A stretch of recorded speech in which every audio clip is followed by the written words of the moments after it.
second blog गरेको second mini blog पानी लिनु हिँडेको हामी त्यहाँ परदेखि अब कहाँ टाढा जान्छौँ 15-20 मिनट नै लाग्छ त्यति मात्र त लाग्दैन अलि धेर लाग्छ टाढै लाग्छ तर त्यति हुन्छ होला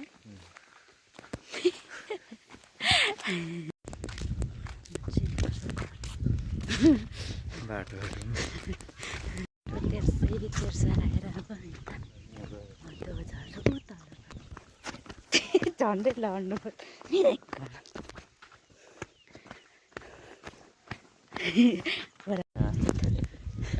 त्यहाँदेखि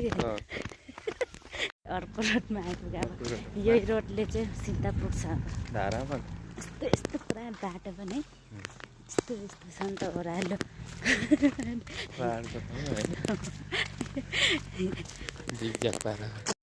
कुचबारी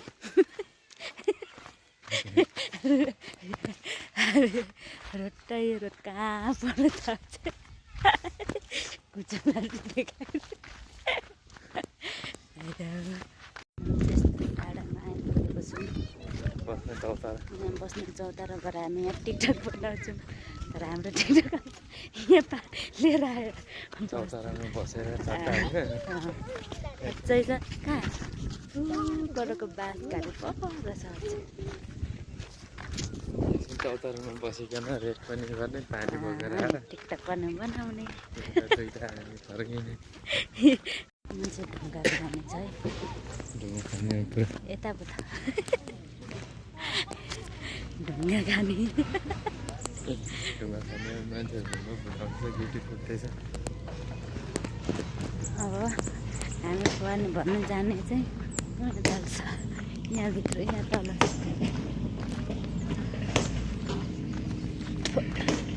ठुलो यहाँ यस्तो काम भइरहेछ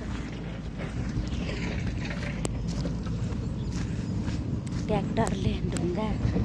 ट्र्याक्टरले होइन डोजरले ट्र्याक्टरमा ढुङ्गा कस्तो उल्टो झन्डै उल्टो बोलेछ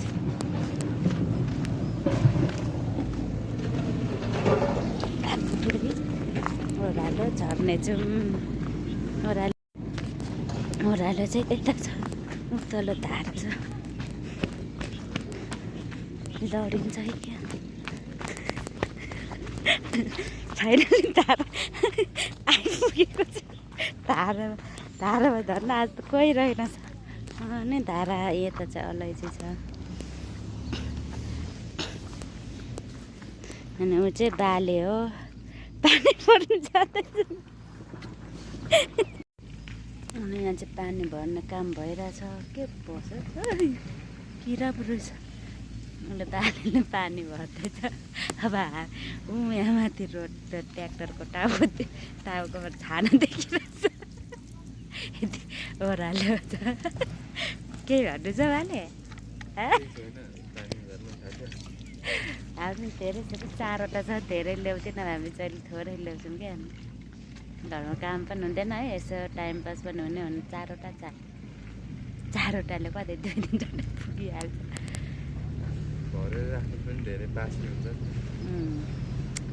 अनि त्यही भएर बाले पानी भर्ताए चाहिँ एउटा टिकटक बनाउँछौँ पानीको पनि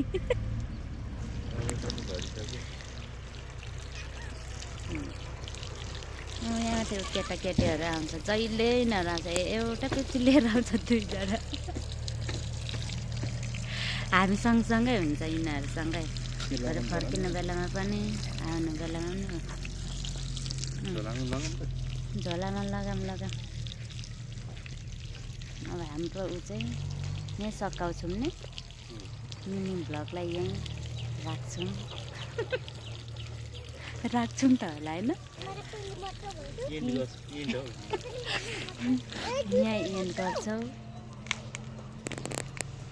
होइन अब हाम्रो चाहिँ यहीँ भिडियो एन्ड गर्छौँ हामीले अर्काको पाला दिइसक्यौँ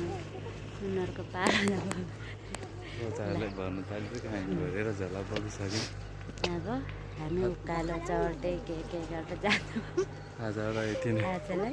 यति नै बाई